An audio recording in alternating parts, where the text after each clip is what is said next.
guess that's all right. Get in.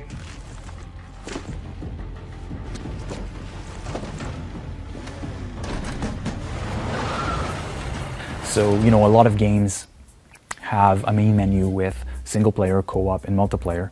But we've decided from the get-go that we were going to fight those barriers and try to bring the full experience to players inside the Paladin. So you boot the game, you're in the Paladin, and you've got access to all of these missions. You've got access to Spies vs. Mercs in the SMI, you've got access to co-op, you've got access to single player. All of this is accessible from the SMI.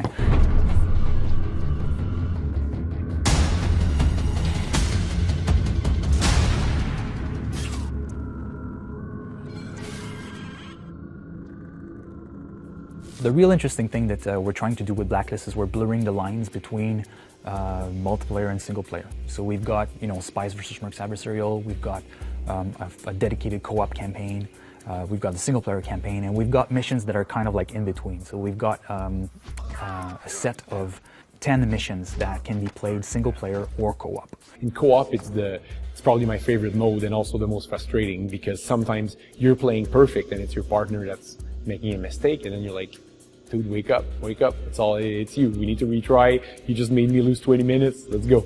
And we actually spent a lot of time making sure that you needed to play them as co-op almost. You really felt that even while you were playing them as single player, wow, it would be great if I had someone else here. It would be that much better. One thing we did was we tuned it for co-op. We didn't tune a co-op style and a single player style. We tuned it for co-op specifically so that it felt like single player was more of a bonus. They really, I think, embraced the idea that in a co-op experience, especially with two players, you need both players to feel like they have a critical role to play.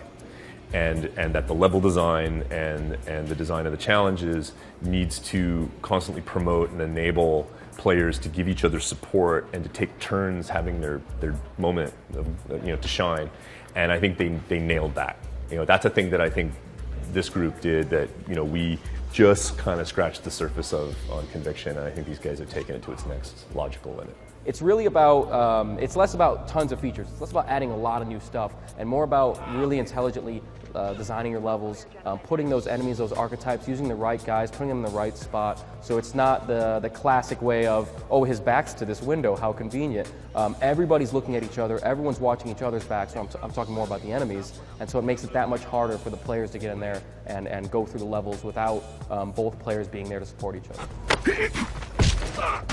Narrative-wise, Briggs is kind of the protege to Sam Fisher, and he actually comes in a little bit green. You can kind of see a lot of CIA that's in him, and a lot of the plays by the rules type of aspect. And Briggs really shows a lot more of who Sam is. So as you're playing as either character, you can really see that relationship kind of grow, and you can see that Sam Fisher was kind of a lone wolf always in the past, and now he has to really learn how to be a leader, learn how to command his people, and really train his people to be able to take on anything. So in co-op, it's really about Briggs learning what it takes to be a Splinter Cell, what it takes to be a Sam Fisher, and understanding that the mission is first, and then regardless of who you're with and who you care and who you would love, the greater good is the most important. Wrestling fan? You said non-lethal, you didn't say how. Quieter the better. I mean, really, when it comes to co-op, we really focused on making sure, again, 2 players are needed. There's tons of variety there. We really wanted to make sure that it was balls hard, I guess you could say, and really challenging to the players. That was really one of our first things we said was, no matter what, co-op needs to be challenging, and you need to make sure that both players have a really, really tough and really, really fun time. When we did Conviction, people were like, this is great, we really love the co-op, we love the single player, but where's my Spies vs. Mercs? So we're really excited to bring it back in this version for Blacklist. When you're playing 2v2, when you're playing our Spies vs. Mercs classic mode, really it becomes so personal because it's really just 2 other guys in the opposing team and you and a friend. So it's kind of like you and a co-op buddy playing against 2 other people, and it starts to change things because you actually learn the names of the people you're playing with and against. You're not thinking like, I'm going to get that one guy who's beside my objective. You're thinking, I'm going to get Steve. When it's 2v2, a lot of the tension comes from the anticipation. You have to wait, you have to listen. It's really, like I said, intimate as an experience. So it really feels stealthy as a game, and you really need to collaborate and communicate with your teammate, because like you have the team basically when you're on Classic. When you start playing Spies vs. Mercs in Blacklist mode, it's a much more drop in and play, slightly faster pace kind of an experience, and it's really more about what are the enemy team using so far as their different loadouts and their gadgets. You know, do they have a guy with a flying drone? Well, we need something to counter that. And then what are they going to bring to counter our saboteur who's taking out their flying drone? And we sort of have that constant blend going on, but it's a slightly faster paced game and more of a squad based game. It feels a little bit different in its pacing. I think that one of the biggest challenges that the team in Montreal had to face is to bring a first-person shooter experience that was on par with what the competition is offering. So in terms of going to first-person perspective in Spies vs. Mercs, I think that there definitely is a difference.